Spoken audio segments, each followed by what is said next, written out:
Okay, Kopel. Kopel saya cakap Kopel story lah. Ya. So Kopel one of the CBT program lah, Community Based Tourism ataupun pelancongan berasaskan masyarakat. Dalam bahasa Melayu bahkan? Dalam bahasa Melayu lah kan? Okay. Pelancongan berasaskan masyarakat. Okay. Ini pelancongan berasaskan masyarakat masa kita start ini pada tahun sejarah awal dia lah. Seperti Martin cakap tadi, kita start dari tahun 1996 lagi, ya. Lewat 90-an lah. Di mana ada satu inisiatif yang di mana ada beberapa orang kampung ataupun pemuda yang ingin membuat sesuatu di kampung lah. So CBT program ini dulu kita tiada rujukan, ya. Kita pun tidak panggil dia CBT, Community Based Tourism. Kita panggil inisiatif saja, ya. Timbulnya CBT ini sebab dia ada sudah model, ya, yang dikeluarkan pada tahun 2013 ke 14, ya, selepas ada research yang buat model itu yang berdasarkan melalui Kopel punya story, ya, dia punya model itu. So sekarang kalau mau buat CBT senang sudah, dia ada rujukan buku model yang kita boleh buat CBT. Okay.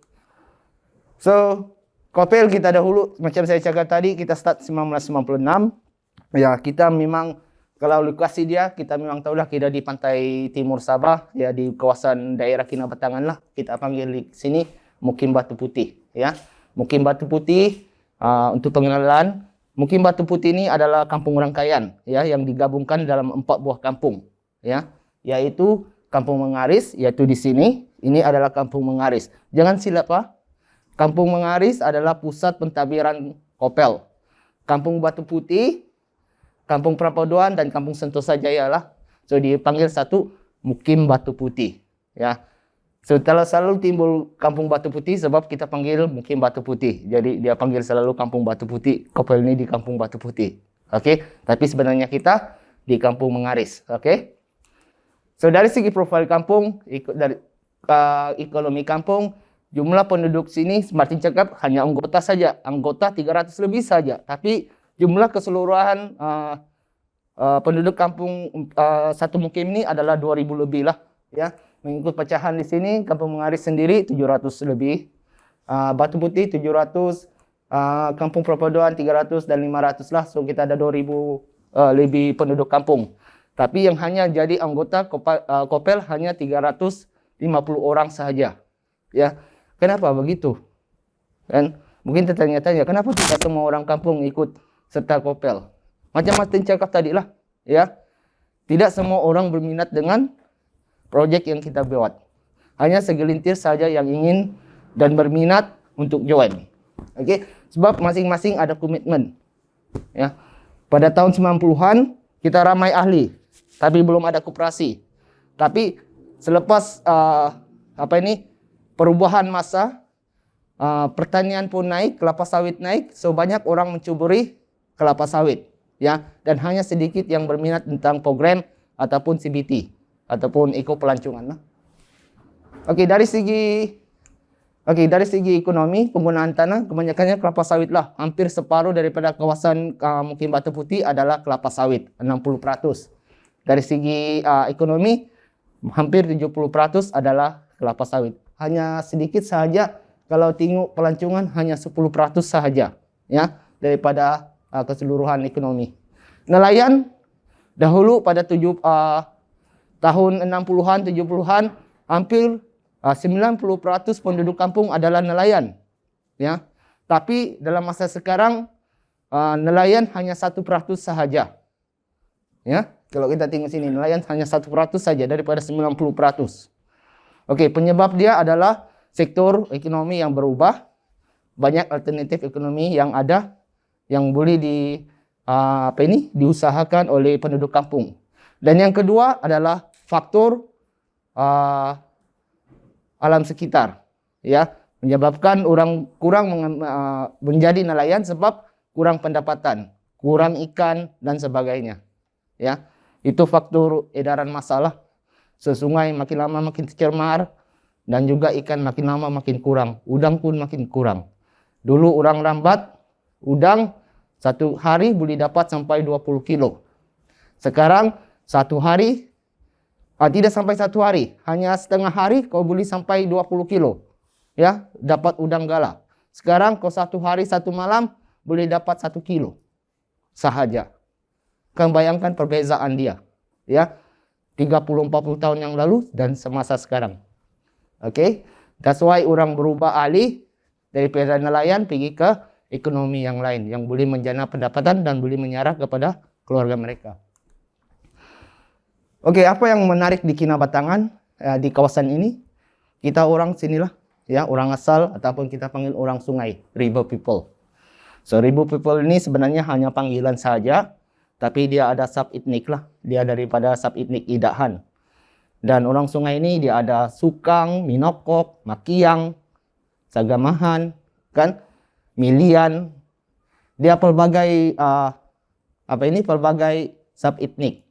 Orang sungai untuk rangkumi semua orang, ya, yang ada di kawasan Kinabatangan. Sebab dahulunya bila dia dapat nama orang sungai apabila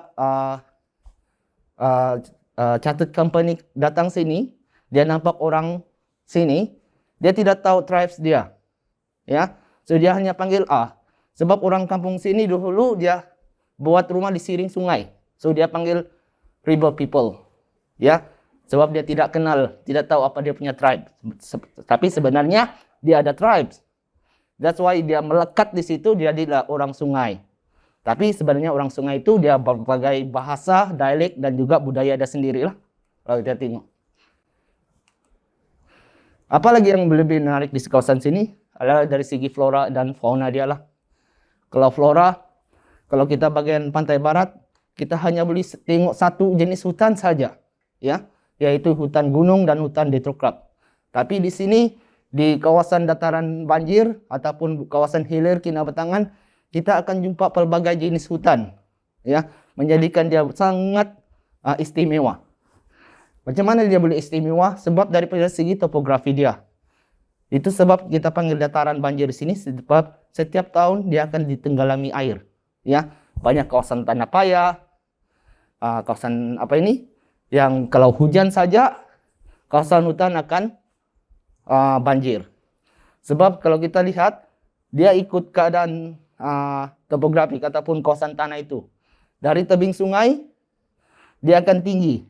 Di sini di mana sedimentation formation terjadilah ataupun sedimentation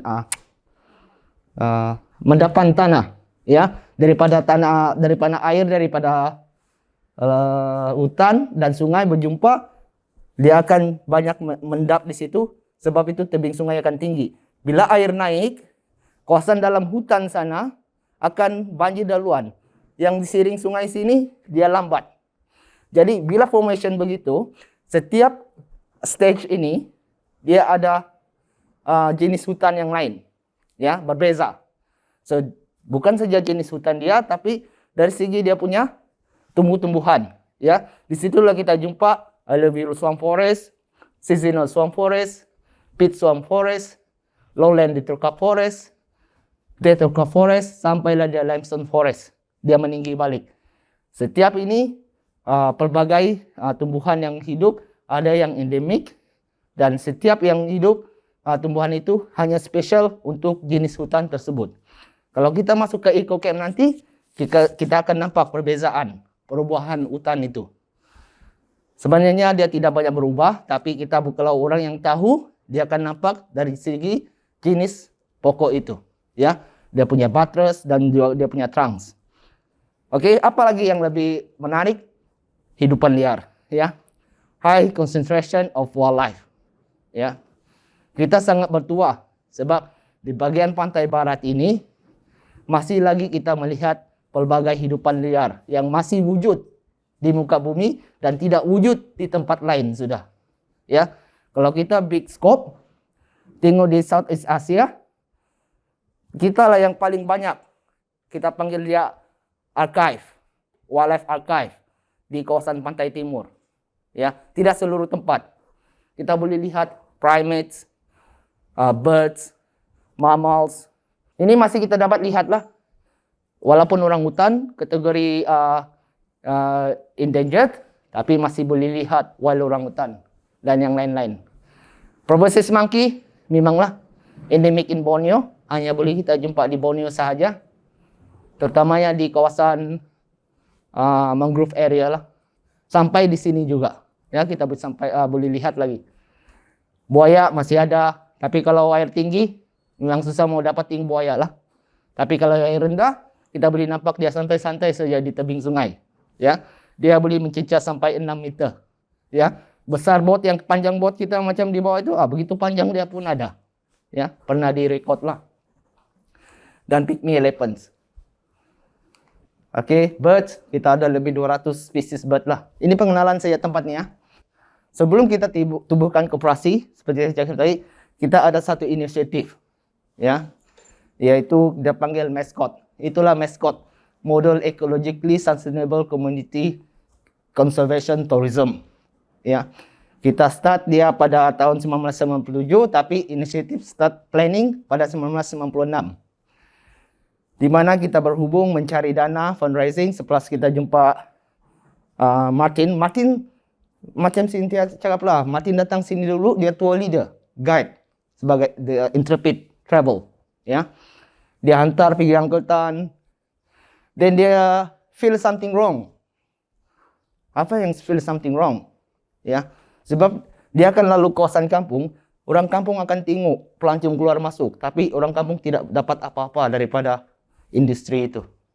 Ya, dan also kita orang kampung pun dapat rasa sesuatu yang kita missing, yang very value, yang sourcing, sumber yang kita ada, kita tidak boleh grab kita sendiri. Daripada orang luar yang kaut keuntungan, tapi orang kampung hanya kita tengok saja. Jadi timbul dari situ idea, macam mana kami mau buat begitu? Kami tiada kapasiti. Bukan saya lah. Masa yang orang depan yang members masa itu kan, dia cakap, kami tiada kapasiti. So, Martin yang datang helping cari funding. In 1997 kita jumpa satu kawan, dia nama Arna. Dia WWF. We got the first grant we got WWF from Norway, channeling to the WWF Malaysia lah selama 3 tahun untuk develop ini program inisiatif. So ini seperti saya cakaplah tadi, kesadaran daripada masyarakat. Kita nampak ada sesuatu peluang, tapi kita tidak boleh capai. Macam yang kita sekarang lah. Komuniti yang pertama yang mau bangkit, kita tiada kapasiti. Macam mana kita mau bermula? Dan juga impetus, ya. Impetus dari kerajaan, impetus dia macam dorongan, kan? Dorongan, ya. Tambah lagi aspirasi daripada penduduk kampung, orang kampung. Aspirasi itu macam keinginan yang tinggi digabungkan, itulah terjadinya mascot masa itu. So, apa tujuan mascot dahulu? Kita memperkasakan community, ya. Kita empowering community dari segi skill, knowledge, dan macam mana mau buat. Sebab seperti saya cakap tadi, sebab dulu kita tiada reference. Macam mana mau buat? Buat yang membuta tulis saja. Ya. Kita ada idea, tapi kita tidak boleh kembangkan. So, bagaimana? So, Martin, one of the facilitator lah, masa itu, dia pemuda cara. Bantu kami untuk susun semua idea itu. Ya, dia mengikut dia punya pasar. Jadi disitulah kita dapat atur, ya, kumpul semua idea dan kita urus dia. So dalam CBT kita ada berapa fasa, ya? Kita ada 3 fasa, yaitu pertama kajian setempat, dan fasa kedua perancangan ataupun perancangan early planning lah. Dan fasa ketiga adalah pelaksanaan. Ini dalam CBT, ya. Okey, untuk fasa pertama, kajian awal dan pendedahan. Ini amat penting lah, ya.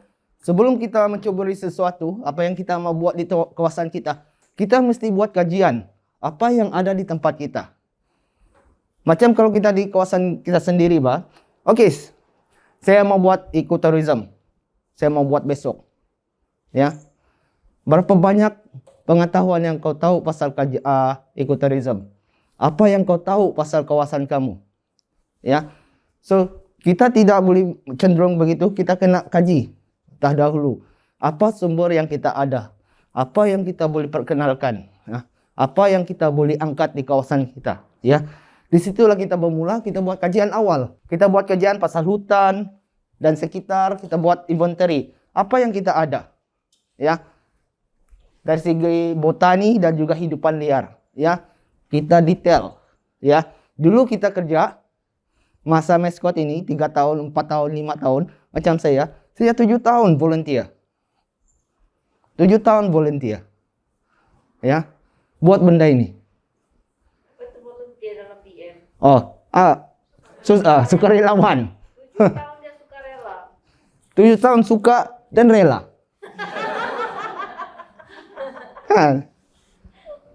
Kadang-kadang tidak rela, tapi karena ada sukanya, rela sajalah. Saya kalau back in my age that time bahkan, saya join ini program in 2003. Umur saya 19 tahun masa itu. Sekarang umur saya 39 tahun. 7 tahun sebagai volunteer untuk buat ini. Ya. Tapi saya tidak dalam fase 1 sama fase 2. Saya hanya masuk dalam fase ketiga.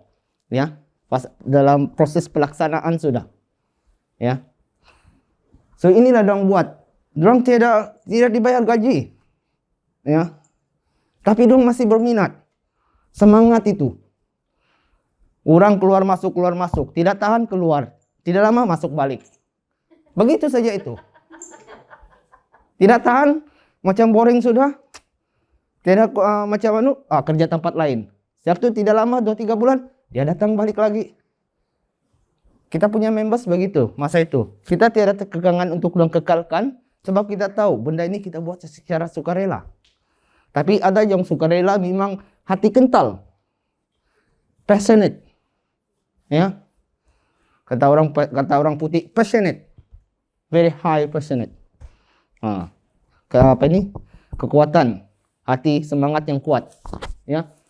Itulah yang member-member kita bertahan, ya. Sebab bukan setakat ini saja. Permulaan kita buat ini bukan senang. Apa yang kamu alami di kampung masing-masing, gitu juga kami alami dahulu. Ya. Satu, kepercayaan orang kampung. Bukan senang mau kasih percaya orang kampung yang kita buat begini. Dahulu kami punya case, bila kita perkenalkan kita punya program ini, banyak yang suara sumbang. Terutamanya yang orang-orang tua lah, tidak suka dengan program begini. Kumpul orang-orang remaja, dari pagi sampai malam, balik di rumah tidak bawa duit. Buang masa. Itu orang putih lagi kasih brainwash ini mudah-mudah orang kampung di sini. Kasih buat tidak bagus. Itu pemahaman orang, tidak paham. Saya pun begitu. Mama saya, bapak saya pun tidak suka masa itu. Jadi tidak guna kau ikut sana itu. Tidak masa depan. Tapi kami yang internal di dalam, kami tahu arah tuju dia dan di mana dia akan sampai. Tapi ambil masa yang lama.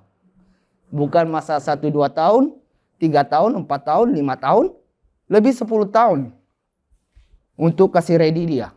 Ya. Inilah kita buat. Ya. Sejarah kebudayaan apa semua, pendedahan, kita tiada. Zero knowledge. Tiada skill. Ada yang tidak pandai menulis, ada yang tidak pandai membaca. Betul. Hanya darjah 6, tidak sekolah. Macam saya pun tingkat 5 saja. So kita zero skill. So we starting this program like a bottom. Ya. We try to like a bottom up lah. Kita start dari bawah, belajar sikit-sikit dan earning pengetahuan, pengalaman, skill, dan kita terap. Ya, ini pendedahan lah supaya kita lebih exposure, pendedahan kepada bagaimana mereka jalankan aktiviti pelancongan. Dari segi ruang handling, marketing, booking, speaking, conversation, perbualan dan sebagainya. Ya, inilah promosi dan komunikasi. Meningkatkan kemahiran lah. Biasalah dari segi bahasa Inggris. Sebab kalau kau bidang pelancongan nih, jangan cakap kau tidak boleh cakap bahasa Inggris. Kan? Mesti walaupun sikit-sikit kata orang can. Angguk-angguk masa dulu kami masuk angguk-angguk banyak. Kurang yang geleng-geleng. Iya saja. Jadi orang ini pahamkah tidak? Kan? Jadi biasalah kan. Learning process. Kita banyak volunteer yang bantu. Kita main hantam cakap saja. Biar tunggang terbalik grammar pun sini sana. Tiada present tense, tiada past tense, tiada future tense. Dia macam stagnant tense saja dia. Main rata saja dia punya bahasa Inggris. Kan? Tapi lama-lama kita dapat belajar. Sebab volunteer ini dia akan bantu. Ya, kalau tahu ayat kita salah kan, di situ kita dapat build up kita punya practical. Ya, teori different. Kita belajar di sekolah, kita straight belajar ini stand, tapi kita tidak practical speaking. Tapi ini dia direct learning, which mean you teori dan practical. Kau boleh dapat belajar lebih cepat. Ya, kalau kau selalu sudah cakap-cakap, dia bingkang-bingkok, tapi lama-lama dia kurang sudah bingkang-bingkoknya. Masih di bingkang-bingkok juga lah. Ya, masih bingkang-bingkok, tapi oke sudah. Dia tidak selalu sudah angguk. Ya, dia boleh paham. Saja panjang. Nah, oke. Dari segi komputer, guna komputer, buat program dan sebagainya, kan? So dulu komputer kita masih beginilah. Kan tahun 90-an, awal tahun 2000, masih lagi yang besar-besar.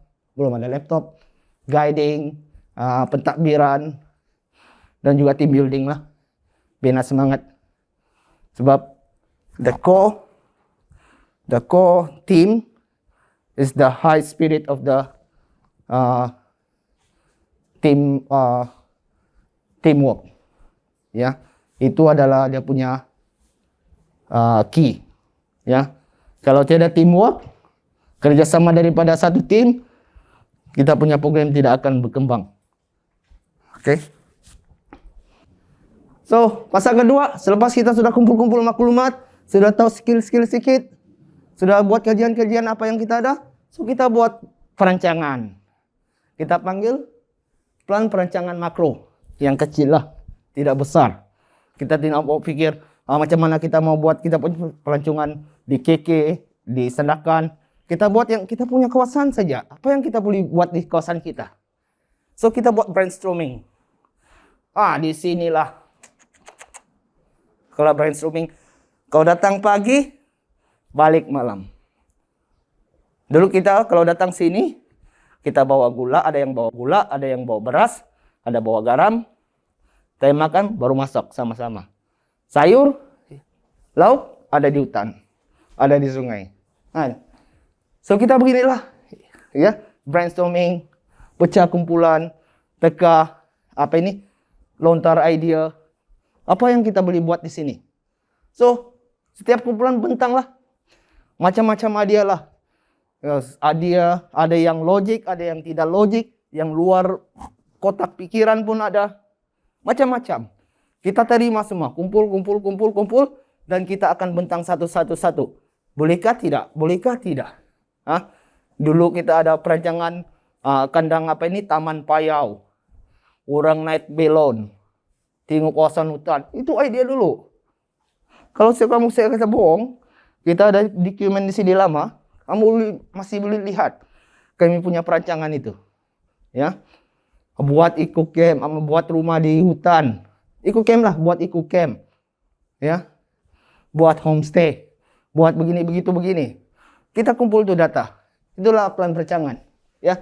Menentukan aktiviti serta cara yang sesuai. Kita coba tentukan aktiviti yang sesuai ya di kawasan kita. Jadi disitulah timbulnya beberapa kita buat plan terperinci, ya, detail plans.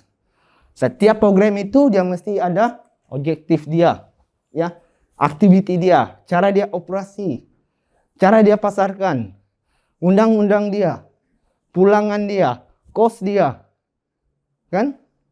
Inilah kita buat kajian dia. So timbullah di situ kita melaksanakan pelbagai, ya, pelbagai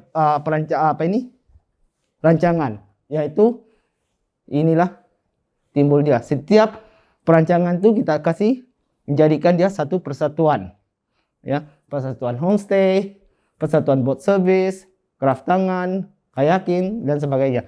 Dan barulah kita ke seterusnya, yaitu pelaksanaan.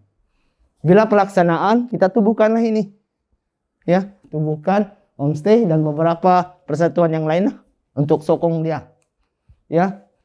Kita dalam pemasaran awal kita buat lawatan khas, fan trip, website, browser, risalah dan informasi, dan juga roadshow lah. So kita start operasi pada tahun 2000 dalam program homestay, ya. Miso Walai Homestay adalah tunjang utama kepada titik mulanya ekopelancongan koperasi masa itu. Dulu belum ada koperasi pada Mascot. Kenapa kita pilih homestay? Hah? Kenapa kita waktu itu kita pilih homestay sebagai tunjang? Sebab capital model. Ya, capital model. Kita tidak perlu banyak kos. Kita ada sudah rumah orang kampung, cuma kasih bagus sedikit dan boleh jadikan satu penginapan. Masa itu kita tidak ada duit.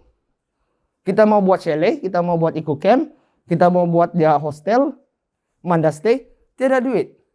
So kita guna homestay as a capital model. Ya, kita guna sumber yang ada. Itulah homestay. Pada tahun 2000 kita tumbuhkan homestay, Miso Walai Homestay, menjadi perintis homestay di Sabah. Ya, pada masa itu.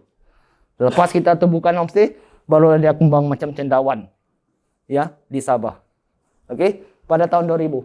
So kita menerima pelancong pada masa itu. Pada bulan Jun kita ada dapat 170 orang pelancong pada 1 tahun, ya, dan 700 malam lah tinggal. Sebab satu pelancong kita kira kalau dia 3 malam, kita kira 3 malam lah. 170 orang.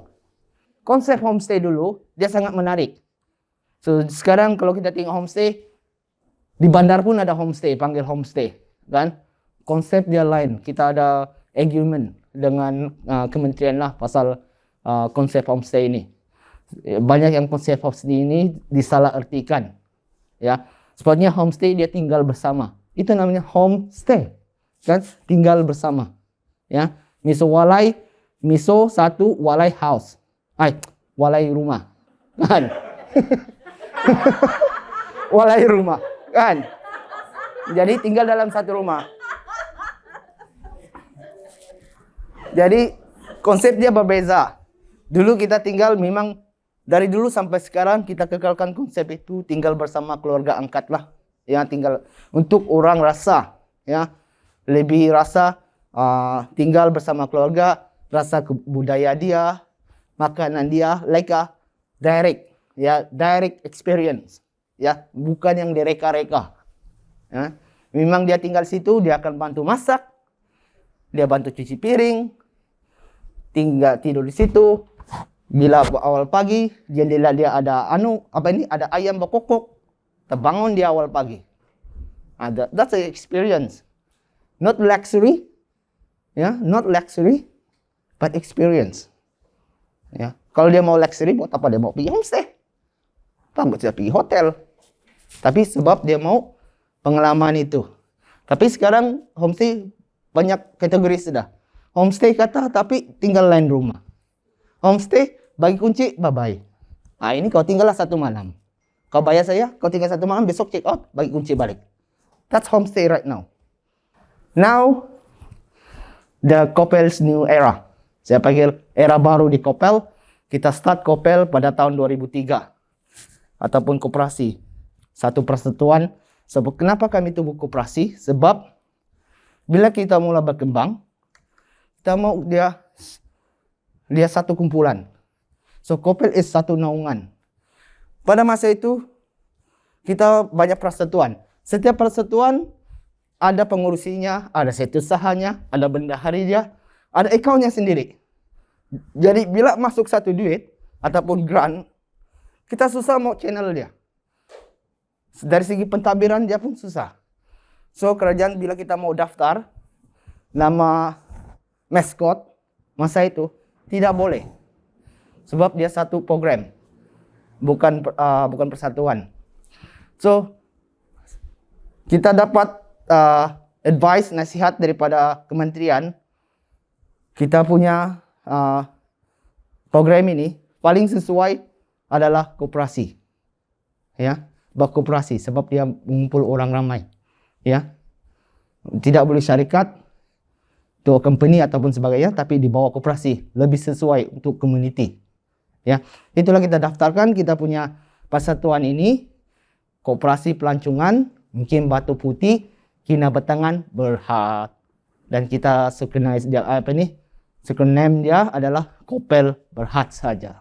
Ya, itulah KO koperasi, PAL pelancongan. Ya, kita tubuhkan pada tahun 2003. Pada 2003 itu kita tubuhkan semua yang ada aktiviti di bawah dia, termasuk homestay itu sendiri, kita tidak jadi persatuan sudah. So dia ada satu naungan, dia ada satu pengurus eksekutif, dia punya sistem pentadbiran yang teratur. So semua channeling di situ dan dia akan turun ke bawah.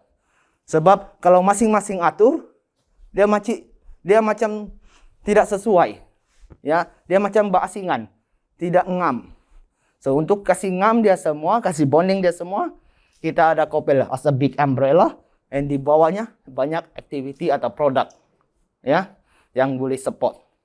Ya, dari segi financial management, pengurusan perakaunan dan juga pentadbiran. Ya, kalau dua ini tidak berfungsi, kita punya program tidak akan lari jauh. Ya, that's the key point. Ya, manajemen, pengurusan dan juga financial. Ya, pengurusan account. So kita ada anggota paling atas kalau hierarki di koperasi ini paling the big boss anggota. Ya, orang kampung yang bagi dana, bagi share, doang lah. Even sedikit 100 saja dia terus jadi bos.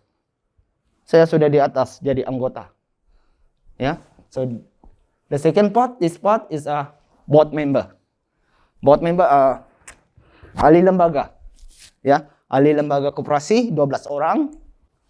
Termasuk pengurusi dia Encik Abdul Sani, seorang guru. Dulu si Hashim. Ya, berapa penggal si Hashim, and then this one our second chairman in Kopel, ya, Abdul Sani, dia punya deputy chairman sebelum lah. Dan di bawah sekali di sinilah kami. Ya. Ini merupakan tulang belakang kepada koperasi. Ya. Ini tulang belakang koperasi untuk menjalankan semua produk dan aktiviti yang ada di koperasi. Ya. Ini hanya di atas untuk menimbang tara saja. Oke atau tidak. Ya. Actually, diorang boleh buat banyak lah. Tapi in reality, di sini yang banyak. This yang the important key. Oke. So, the new era, kita ada berbagai aktiviti sekarang. Ya, satu, ekopelancongan atau tourism activity. Yang kedua adalah konservasi. Ya.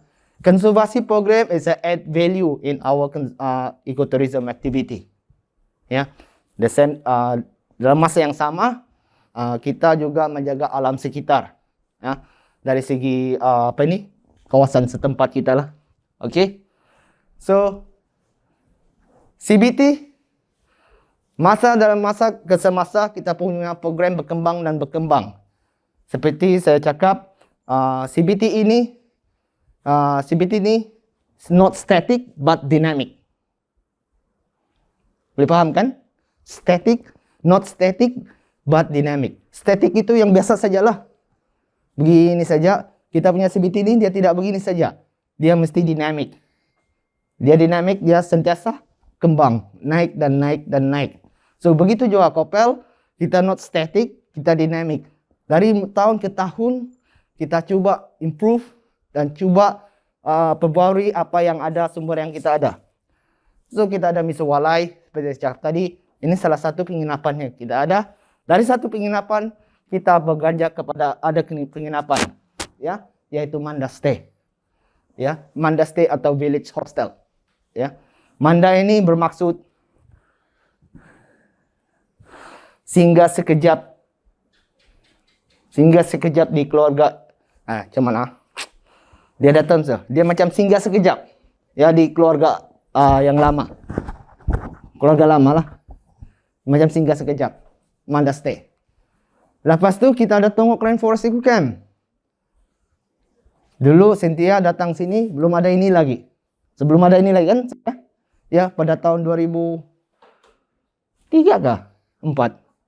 Lebih kurang begitulah. Ya, bila kita perkenalkan Invested Beats, dia belum ada ini. Tengok Rainforest Eco Camp, kita panggil track. Ya, salah satu. 3 penginapan sudah kita ada. Keempat, Supu Adventure Camp. Ya, di bagian atas kita ada Limestone Complex, sebagian upstream. Yang tadi yang ini di downstream dalam 15 menit, ini dalam 45 menit dari sini. Ya, Supu Adventure Camp menawarkan adventure, basic facilities. Actually both, yang ini pun basic juga. Tapi ini yang more basic. Ya, dia ada platform, stretcher bed hammock, mosquito net, sharing. Ya, dia begini. No privacy lah. Ya, dia memang terbuka. Tiada dinding. Tapi kita boleh lihat inilah. Keranda-keranda lama. Sampai di puncak. Masuk gua dan sebagainya. Oke. Selain daripada ini, ada satu lagi penginapan yang kita sediakan adalah hammock camp. Ya. Si Yanti biasa dengar. Kan? Hammock camp. Hammock camp kita open bukan setiap bulan. Dia macam season. Bila kita ada banyak student, kita akan buka hammock camp. Ini yang apa ini? Camp sementara di hutan. Ya, dalam 2 bulan lah, begitu. Terutamanya dalam peak season. Ya. Itu satu alternatif kita untuk kita pecahkan kumpulan itu. Tidak berkumpul satu tempat. Kalau kita ada 200 orang, semua di kampung sini memang crowded dia. Crowded di sini. Bukan sudah orang kampung kau tengok, orang putih saja semua ada.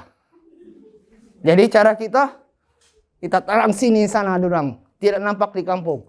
Ada yang di Supu Camp, ada di Hammock Camp, ada di Eco Camp. Jadi orang terpisah-pisah. Bila orang jumpa sini, sudah last day ataupun malam kebudayaan. Community Based Tourism, selain daripada itu, kita ada aktiviti-aktiviti sokongan lain lah. Seperti River Cruise. Ini memang hotspot lah.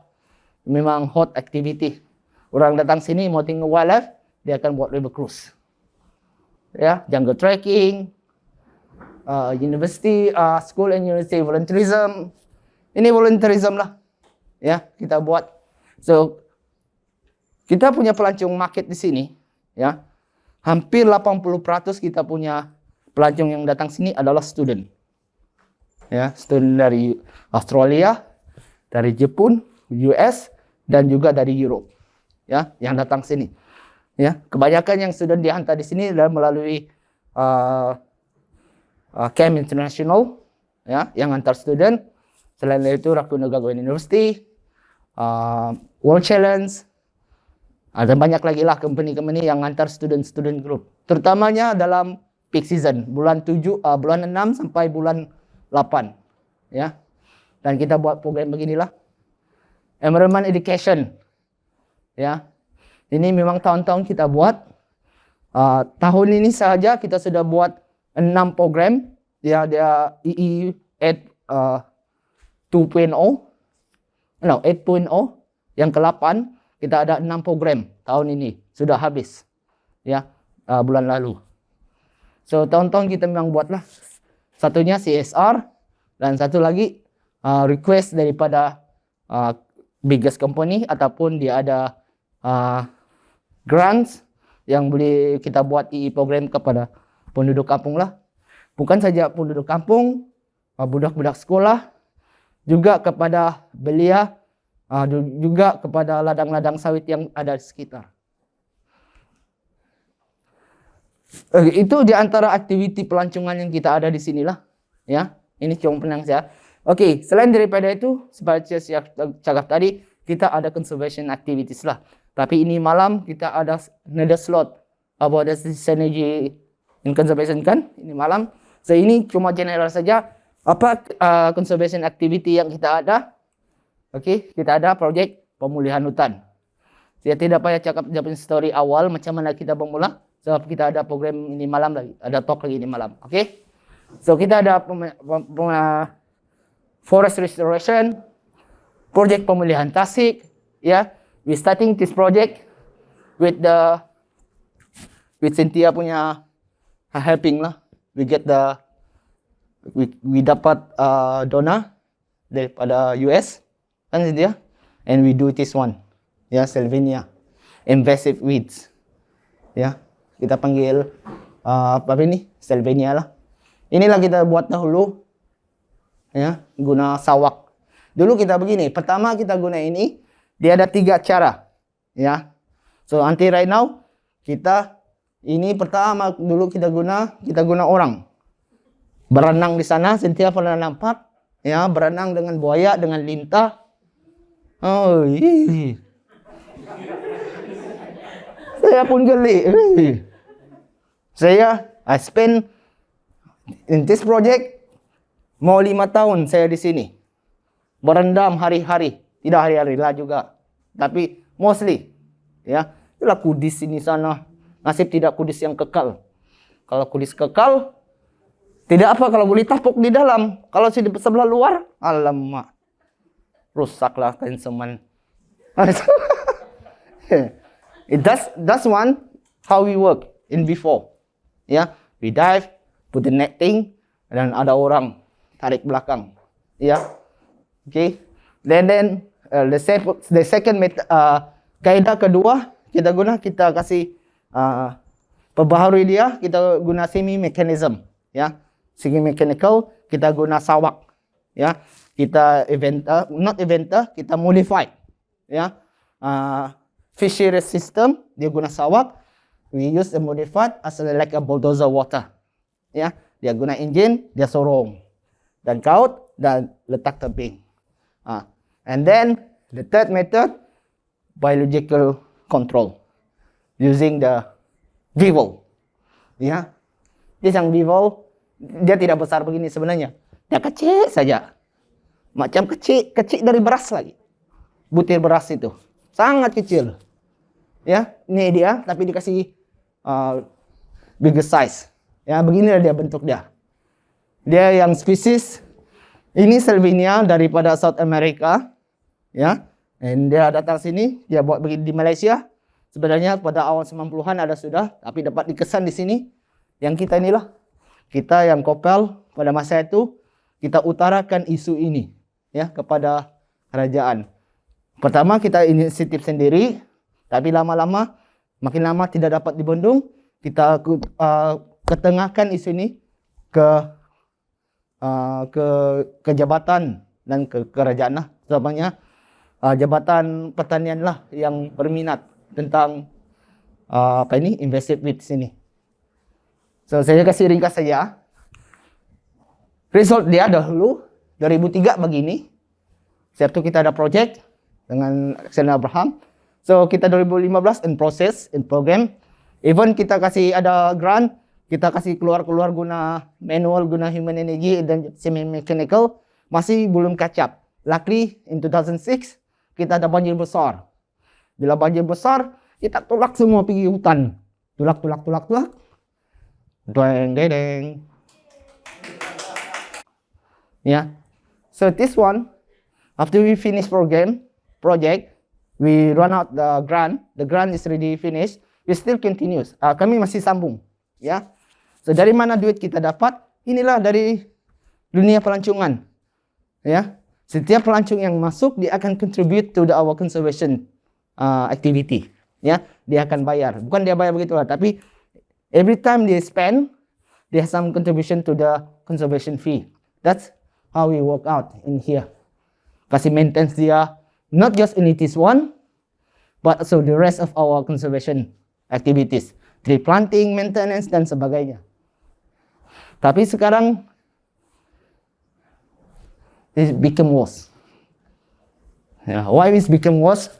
Because of the situation, because yang, yang, dipanggil, macam pandemic, intrudes, yang Tandua punya case, kita punya pelancongan kena stop, ya. So when we don't have any income, so all this activity been stop, because kita tiada duit, pelancong kurang masuk, kita tiada duit untuk bayar orang, ya.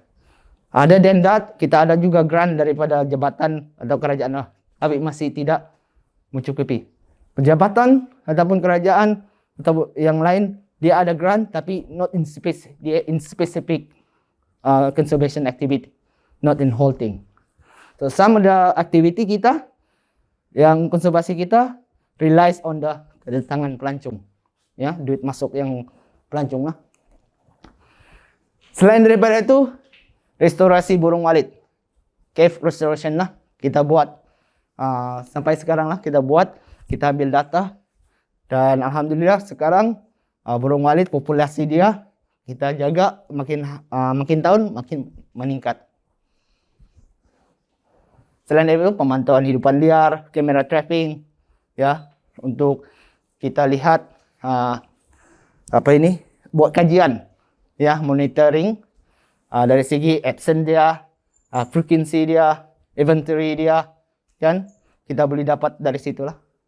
Kita start sudah hampir 10 tahun, ya, kamera trapping dengan data yang kita ada lah. Oke. Ini kawasan-kawasan yang kita ada. Tapi catching up lagi beginilah. Oke, saya singkat saja sebab ada ini malam lagi. Oke, selain daripada itu, aktiviti konservasi yang kita ada adalah environmental program adalah quality air. Ya, setiap bulan kita akan pantau air kita dengan mengambil sampling. 1 bulan 2 kali.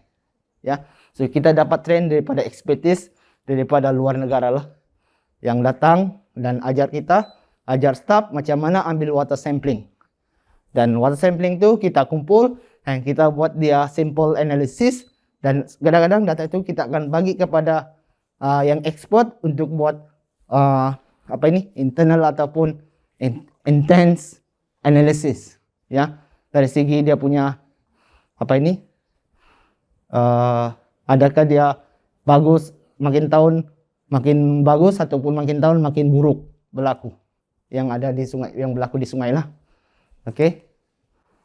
Ini seperti yang saya cakap tadi lah, mekanisme sumber keuangan konservasi yang kita dapat, ya, dari segi pelancong, ya, kita dapat dari segi pelancong ada awat, kontrak restorasi daripada jabatan, dan juga dana NGO, ya, sama ada luar ataupun dalam negara lah. Itulah kita dapat conservation fund untuk support semua ini, ya. So bila ini drop, so some yang activity sini dia akan stop, ya, dan biasa ada impact lah. So impact atau kesan dia kepada community, ya, program kita ini, ya, saya ini era lah. Oke, kesannya dari segi ketiban pelancong lah. Seperti saya cakap tadi, ya, kita start dari tahun 2000, sikit-sikit kita naik. Tahun pada 2007 kita 2006 kita sudah melonjak naik. Orang sudah kenal, kita sudah promo, ya, kita mencecah sampai lebih daripada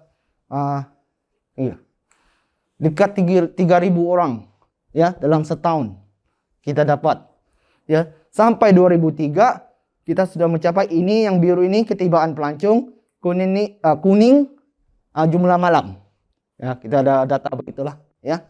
So lepas itu 2013 kita drop, Tahu apa terjadi 2013? Kan? Tan 2. Pantai barat masih oke, senyum. Di pantai timur, dia jadi red zone. Pelancong jarang dilarang, ditegah. Atau itu security alert. Ya, tidak boleh masuk. Sebab dari apa ini Tan 2 punya case. Tapi masih can survive. Masih ada lagi yang boleh terlepas, pelancong terlepas, masih datang sini. Sebab kita, lagi pun kita masih jauh daripada Tan 2. Kan? Kalau kau tengok map, macam dekat. Tapi sebenarnya jauh. Ya, that's why kita masih ada pelancong. Walaupun Tan 2, kita masih cecar 2,000 orang. 1 tahun itu datang. Kan? 2,000 tahun. Then 2015, 2016, selepas dia sudah stabil, kita naik lagi dia balik. Baru dia mau capai naik-naik, 2019, 2020, piong. Turun lagi. Baru berapa tahun. Terus dia jatuh lagi. Ya macam seperti cakap lah. Hampir kita rugi 90%. Nasib ada 3 bulan itu, ada pelancong. Selepas lockdown, tiada, 2 tahun. Ya, 1 tahun lebih lah. Kita tiada pelancong, langsung tiada pelancong masuk. Kita ada pelancong masuk stuck di sini, pasal kita kasih halau dia keluar. Sebelum border kena close. Ada wes, dia akan stuck sini. Sampai bila-bila tidak boleh keluar. Jadi, itulah. Ya, kalau dari segi sektor pelancongan, pelancong is a fragile. Ya, bila-bila masa global punya apa ini political environment kan, jadi boleh kita jatuh. Ya, terutamanya case-case beginilah. Jadi dia fragile sangat. Dari segi pendapatan sama jugalah. Ya, itu jumlah kedatangan, pendapatan kita boleh mencecah sampai juta-juta. Dari sini kita tahun 2000, kita puluh ribu saja kita dapat. Sampailah kita dengar dia juta-juta. Oh, juta. Koperasi boleh dapat 1 tahun berjuta. Boleh kayau. Juta. Juta. Kenapa kamu masih perlu dana? Kalau sudah berjuta-juta. So, mostly 80-90% the money goes to the community, not in the koperasi. Because inilah kita punya konsep. Koperasi tidak kaya. Tapi apa yang kita bagi, orang kampung, duit ini semuanya pergi mana? Gaji saya orang kampung. Pekerja lain orang kampung. Di sana cafe siapa? Homestay siapa? Boatman siapa? Guide siapa? Ini semua orang kena bayar. Seduit juta-juta ini dari bayar orang dan juga kos operasi supaya kita boleh bergerak. Hanya tinggal sedikit saja tinggal di koperasi untuk kita kasih pusing dia balik. Ya, dia tidak simpan. Itu namanya koperasi. Ya, benefit kepada kita punya orang. We create something benefit to the community. Once, job. Ya. Second, family. Ya, kita tidak jauh. Kita ada peluang pekerjaan dekat dengan rumah. 1-2 langkah di rumah, ada kerja. Kerja, balik ke rumah. Kos hidup rendah. Daripada orang kampung sini, belia-belia hilang dari kampung sebab mau cari kerja. Apa mau tunggu di kampung kalau tidak peluang pekerjaan? Mau kerja di sawit? Berapa orang kamu adik-beradik mau berebut tuh sawit sampai bertengkar, bergaduh? Jadi dengan ada peluang pekerjaan begini, inilah dia punya motif. Memberi peluang pekerjaan kepada penduduk kampung. Bukan yang investor itu, kau jadi anggota, kau jadi benefit, kaulah yang jadi dapat faedah banyak. Kau jadi anggota 1 tahun kau dapat dividen. Dividen tidak besar. 100 kau invest, 1 tahun kau dividen, kalau kata 10%, 10 ringgit saja dividen kau dibagi. Tidak untung. Tapi yang untungnya, kita beri peluang pekerjaan kepada generasi kita. Ya, bagi ekonomi, ya, knowledge, ya, dan juga masih kekal di kampung. Ya, that's why kita nampak orang muda masih banyak di kampung sini. Mungkin kalau tiada Kopel sini, orang-orang tua saja kita nampak di sini memang kali. Semua sudah pergi bandaraya. Kan? Itu reality. Ya, ini bukan reka cerita, tapi it's a reality. Kan? Orang akan keluar dari kampung untuk cari pekerjaan. Oke. Inilah yang kena benefit. Ya, 183. Tidak entire kampung. Cuma yang berminat saja. Oke. Poverty relief, ya. Bukan kita keluar terus dari kemiskinan, tapi dapat meringankan, ya. Meringankan kesusahan, dapat keselesaan dan sebagainya lah. Ini dari pelbagai aspek lah. Kalau tengok rumah ini homestay. Dulu dia ada rumah begini. Lepas itu dia ikut homestay, dia kena renovate. Dia dapat grant, ada pelancong, ada duit sedikit. Dia buat sikit-sikit, sehinggalah sampai sekarang begini di rumah dia. Ini bukan sekarang. Ini 10 tahun yang lalu. Kalau kau tengok sekarang, sanggih sudah rumah dia. Kan? Selain daripada homestay, dia ada kebun sawit di belakang, besar. Dengan sekarang yang harga sekarang, lagi lah oke dia. Kan? That's one yang sumbangan kita dapat bagilah. Ya. Kebudayaan sendiri dapat kita pelihara. Orang muda ya dapat belajar daripada orang tua supaya budaya itu tidak tenggelam.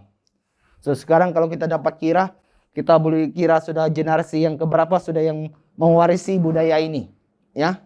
Dari saya kepada anak saya sudah, ya. Sebelum saya ada orang tua, generasi pertama, kami generasi kedua, ada generasi ketiga, mungkin sekarang generasi keempat atau kelima sudah yang sambung kita punya kebudayaan ini. Dari segi musik, dari segi tarian dia. Jadi dia pas generasi ke generasi, dari bapak kepada anak, anak kepada cucu, dan cicit dan sebagainya. Kan? So dengan ada program begini, kebudayaan kita dapat kita pelihara lah. Pengurusan bersama hutan, ya. Mengurus well managed forest together. Ini salah satu kita punya kelebihan lah, bukan kelebihan lah, keberuntungan. Ya. Kita manage hutan bersama-sama dengan jabatan hutan, ya. Hasil daripada kepercayaan dan juga kerja keras dan bukti yang kita tunjukkan kepada jabatan apa yang usaha kita jalankan di kawasan hutan simpan lah. So kita mendapat pengiktirafan sebagai mengurus hutan itu bersama-sama dengan jabatan. Kopel diiktiraf begitu. Ya. Hasil daripada usaha yang kita yang dulu, dorang dapat lihat bahwa community ini betul-betul mengurus hutan dengan bagus. Ya, dari segi menanam pokok dan juga dari segi maintenance dan menjaga hutan itu sendirilah. Oke. Nanti kita boleh bincang ini malam lagi ya. Martin pun will talk more about this. Review.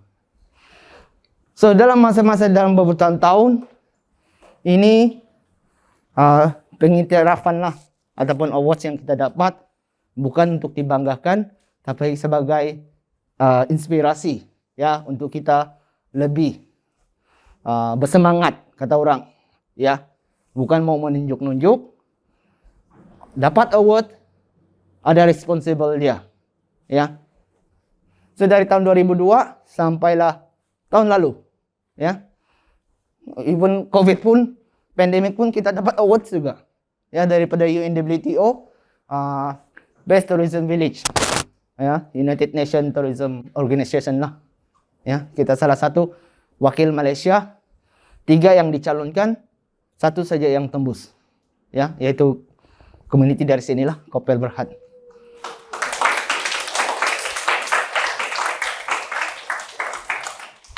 Tapi dengan pengiktirafan ini dia ada satu tanggung jawab yang besar ya, bukan senang mau dapat untuk bukan pertahankan, tapi tanggung jawab untuk sustainable dia adalah satu cabaran dia. It's a challenging. Responsible dia is a sustainable challenging.